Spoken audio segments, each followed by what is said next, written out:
Всем привет! Меня зовут Виктория, и мы продолжаем знакомить вас с историей кыргызского народа через его литературу.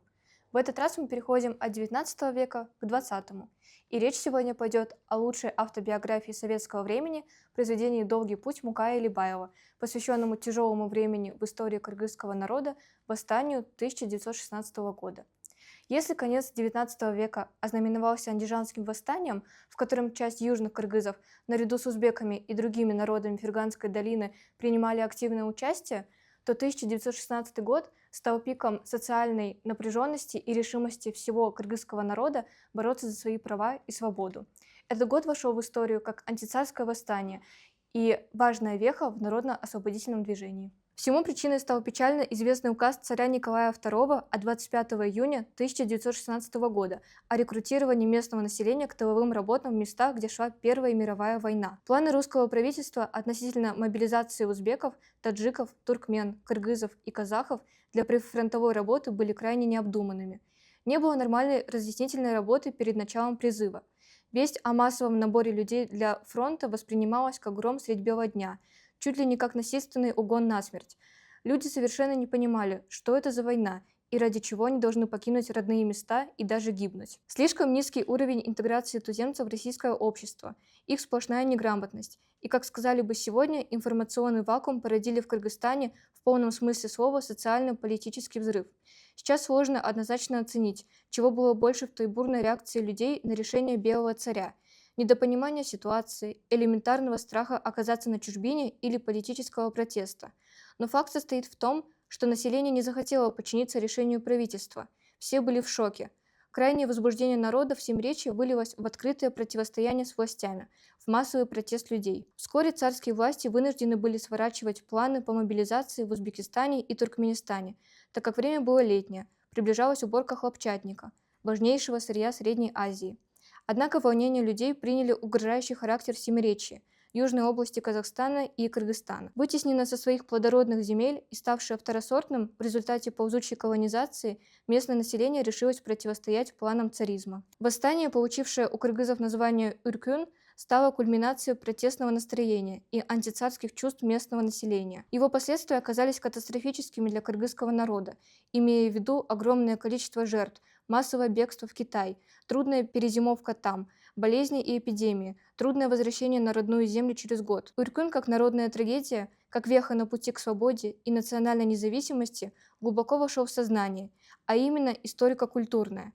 А на то, чтобы оправиться от его глубоких гуманитарных, демографических, моральных последствий, потребовалось много лет. Не будет преувеличением сказать, что это событие оставило свой глубокий след в кыргызской литературе первых и последующих лет, и оно стало ее основной тематической и содержательной доминантной, вплоть до начала Второй мировой войны. Угодно было истории, чтобы спустя год после антицарского восстания произошла Великая Октябрьская революция в Петербурге, и это решило судьбу кыргызов. Советская власть вернула или способствовала этому кыргызов обратно домой, и тем самым спасла их, возможно, от вымирания как целостного этноса. Власть большевиков дала нашему народу надежду на возрождение и сохранение национально-территориальной определенности. Стать свидетелем этих событий выпало на долю замечательного поэта-фронтовика Мукая Илибаева. Давайте поговорим о нем. Поэт, прозаик Мукая Илибаев родился в селе Чонташ, нынешнего Тюбского района Иссыкульской области, в семье крестьянина-бедняка.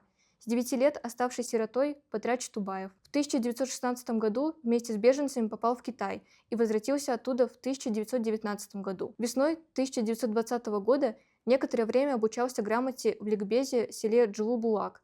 С 1921 года воспитывался в интернате в городе Пржевальске. С 1924 года по 1926 год учился в Тюбском зооветтехникуме, а в 1930 году успешно окончил Фрунзенский педтехникум. Мукая Илибаев является одним из зачинателей кыргызской советской профессиональной литературы. В 1924 году в одном из первых номеров газеты «Эркин-Тоо» опубликовано стихотворение «Зарыгам», в переводе «Томлюсь», в котором автор остро ставит вопрос о преодолении неграмотности своим народом, выражал стремление кыргызской молодежи овладевать знаниями. В стихотворении «Наша молодежь», опубликованном в 1928 году, он радуется тому, что дети кочевников, пастухов и батраков начали учиться в Москве, Ташкенте, Алмате и других городах. Первый поэтический сборник «Ырвар Джинагы» издан в 1931 году. Как уже было сказано ранее, Мукай Алибаев является автором крупного романа «Узак Джол. Долгий путь», первого опыта реалистической прозы автобиографического характера в кыргызской литературе. Логическим продолжением этого романа явились очерк «Каин Кизен», изданный в 1938 году, рассказы «Зарлык» и «В буранный день». В 1943 году издан поэтический сборник «Улу марш» «Великий марш», в который вошли стихотворения поэта, написанные на фронте в годы Великой Отечественной войны. Мукай Алибаев является одним из первых кыргызских писателей, занимающихся переводом произведений мировой и русской классики на кыргызский язык. Им переведены произведения Гоголя, Толстого, сказки Пушкина, стихи Маршака и другие. Погиб Мукай Алибаев на фронте Великой Отечественной войны в Псковской области. В 1944 году его именем названы средние школы в селе Талды-Су Тюбского района Иссыкульской области и средняя школа номер 13 Базар Курганского района Орской области, библиотеки и улицы городов и сел республики. Сам Мукай Алибаев говорил о себе так: «Я иногда думаю, что мои изустные беседы, рассказы куда ценнее и глубже, чем мои произведения». В произведении «Долгий путь» ему было важно высказаться и поделиться тем, что накопилось.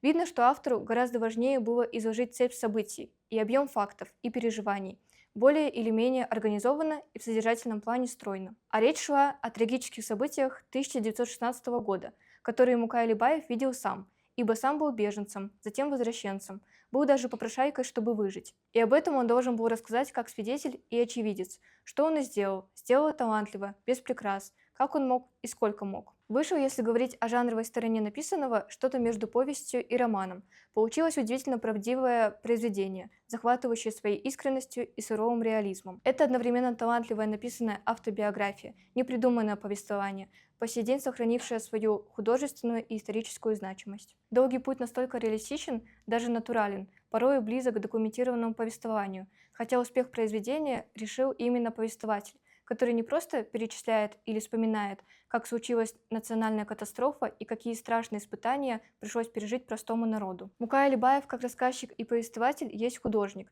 человек с удивительно тонкой душой, сострадающей душой, талантливым взглядом, который с потрясающей убедительностью подмечал все то, чему стал невольным свидетелем. Предлагаю перейти к сюжету романа. В 50 верстах от узла, где сходилось несколько крупных трактов, был большой перевал под названием Кызыл-Кия. Зимой снега выпадали настолько глубокие, что можно было присесть на верхушку телеграфного столба перекурить. На конце аила жила большая семья. Весна была неурожайной, и семья жила в бедности. Однажды утром их мать умерла. Мальчик впервые увидел, как умирает человек. За детьми осталось присматривать Бурмаке, жена дяди Алибеса. Дядя Алибес уже 3 года работал на почтовой дороге и редко возвращался в аул. Однажды тетя Бурмаке послала рассказчика в нижний конец аила попросить пшеницы, но тот вернулся с пустыми руками.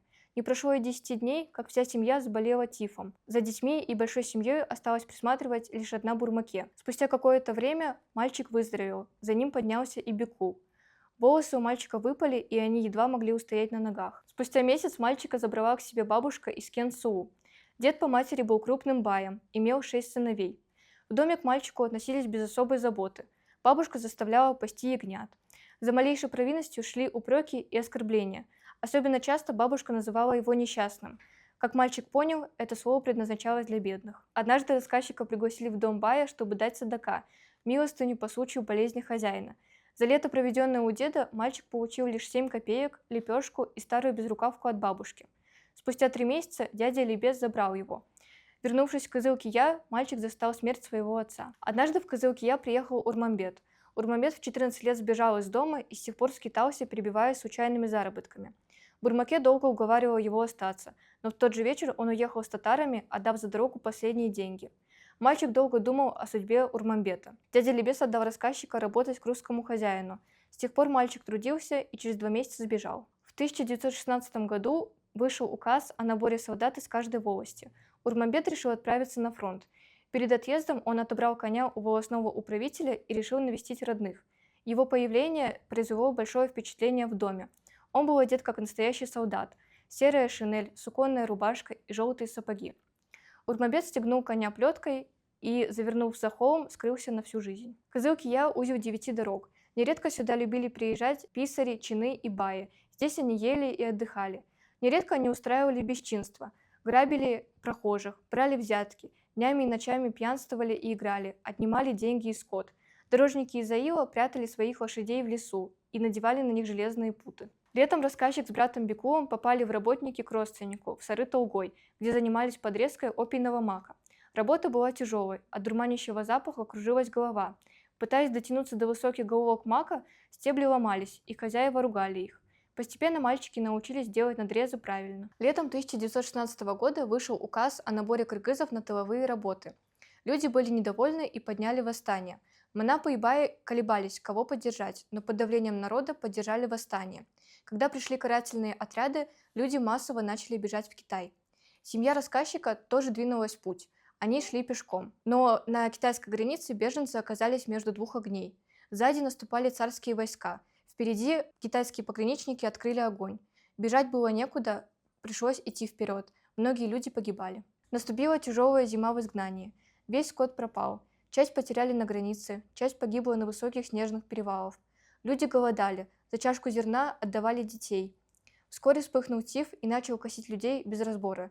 Беженцы рассеялись по китайской земле. Семья рассказчика долго скиталась, подрабатывая за еду у разных хозяев. Один за другим умирали близкие. Сначала был Маке, затем Алибес и его единственный сын. Старшую сестру пришлось продать за одну корову пожилому кызаю, а вторая пропала. Однажды рассказчик сбежал со своим братом в Кыргыз-Сай. Там братья нашли работу, стали пасти телят и подружились с русской семьей, которая их подкармливала. Мальчика начали называть телятником. Жизнь понемногу налаживалась, хоть и оставалась нелегкой. Вскоре в Кыргыз-Сай пришло конное войско. Это были большевики. Они арестовали местную знать и установили советскую власть. К мальчикам относились хорошо, дали им кусок белого хлеба и поношенную рубашку. Вечером собрали людей на площади и говорили им не бояться новой жизни, идти к своим мечтам, не жить старой жизнью и не отдавать ту долю врагам, которую завоевали для них большевики. Братья решили добраться до Аксу, где жили их младший брат и сестра. Рассказчик попытался забрать детей, но хозяева отказались их отдавать, требуя плату за их содержание. Тогда рассказчик тайно выкрал Бекула, который пас овец. Они решили вернуться на родину.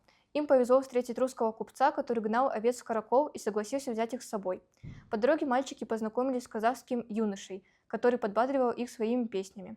Когда они вернулись в родной Сары-Толгой, родня встретила их со слезами радости, потому что все считали, что мальчики погибли. Так закончился их долгий путь. Вся последующая кыргызская проза испытала сильнейшее влияние автобиографического наследия Мукая Элибаева, его ровного стиля и манеры изложения. И можно сказать, что еще многие годы «Долгий путь» был непревзойденным произведением. С вами была Виктория, спасибо за внимание. Надеюсь, вам будет интересно почитать, послушать другие произведения кыргызской литературы.